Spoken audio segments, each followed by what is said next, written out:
Mais oui, et tous les cambrioleurs ne s'appellent pas Arsène Lupin et ils ne laissent pas un petit mot sur le piano. Vous savez que, histoire de comme ça, pour pimenter un petit peu le petit déjeuner, vous savez qu'il y a un cambriolage toutes les 90 secondes? C'est hallucinant. Oui, selon les chiffres, voilà où nous en sommes.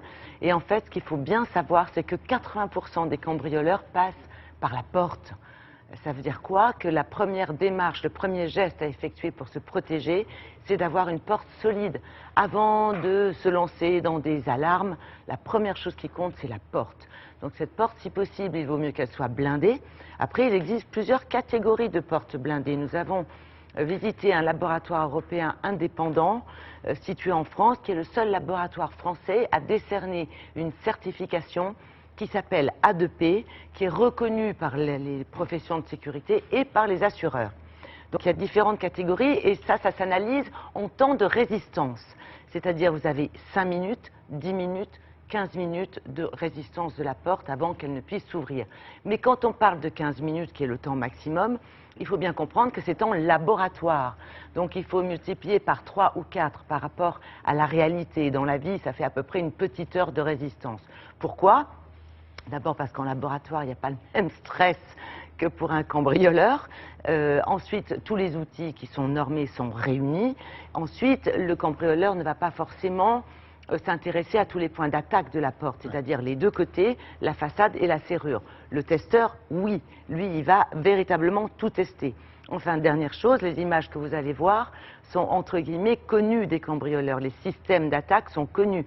Il y a d'autres tests qui, bien sûr, sont effectués aussi en laboratoire et que nous n'avons pas filmés, notre rôle n'étant pas de donner de mauvaises idées. D'accord? Donc, simplement pour vous montrer en fait une simulation de cambriolage, puisque c'est ça un test. On essaie d'ouvrir une porte. Voilà ce que ça donne. Regardez.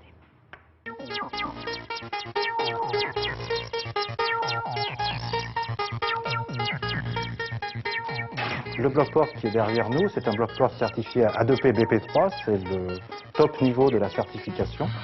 Donc dans les essais en laboratoire, le temps de résistance est de 15 minutes.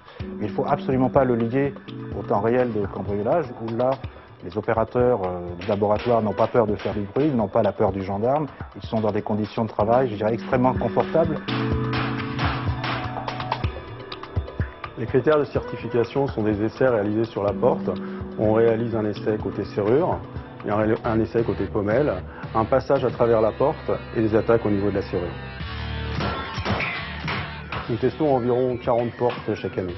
La seule garantie objective qui existe aujourd'hui sur le marché français, c'est la marque A2P, qui est une marque de qualité qui permet aux consommateurs de choisir un produit en toute connaissance de cause, à savoir avec des essais qui sont réalisés dans un laboratoire indépendant. Donc ce n'est pas le fabricant qui auto-évalue son produit.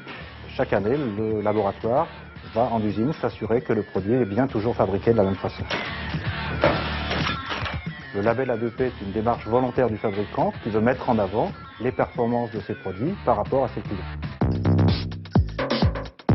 Les tests sont des tests graduels. En fait, on va faire les premiers tests avec pied de biche, marteau, en fait, de l'outillage utilisé par ce qu'on appelle l'opportuniste. Ensuite, on va faire des essais avec un outillage plus élaboré et on va finir par des essais avec un outillage de professionnel. Dans la réalité, un quart d'heure de labo équivaut à environ 3 quarts d'heure, puisqu'on estime qu'il faut toujours multiplier par 3. En labo, Bon, on va résumer, l'ennemi juré du cambrioleur, c'est le temps. Absolument. Ça, c'est très très important. Donc plus votre porte résiste longtemps, moins, c'est mathématique, vous avez de risques de vous faire cambrioler. Et ne laissez pas les clés sous le paillasson non plus. Parce que ça, c'est un... Le cambrioleur, c'est un être, entre guillemets, normal. C'est-à-dire qu'il va essayer de passer par la porte et son premier geste, ça va être de regarder si par hasard les clés ne seraient pas sous le paillasson. Et souvent, c'est aussi un observateur. Il ne faut pas l'oublier, ça non plus. Voilà, absolument. Une boîte aux lettres pleine attire l'attention. Faites suivre votre courrier. Merci beaucoup, Isabelle. Voici ce qui vous attend dans le journal de 8 heures. Nous reviendrons.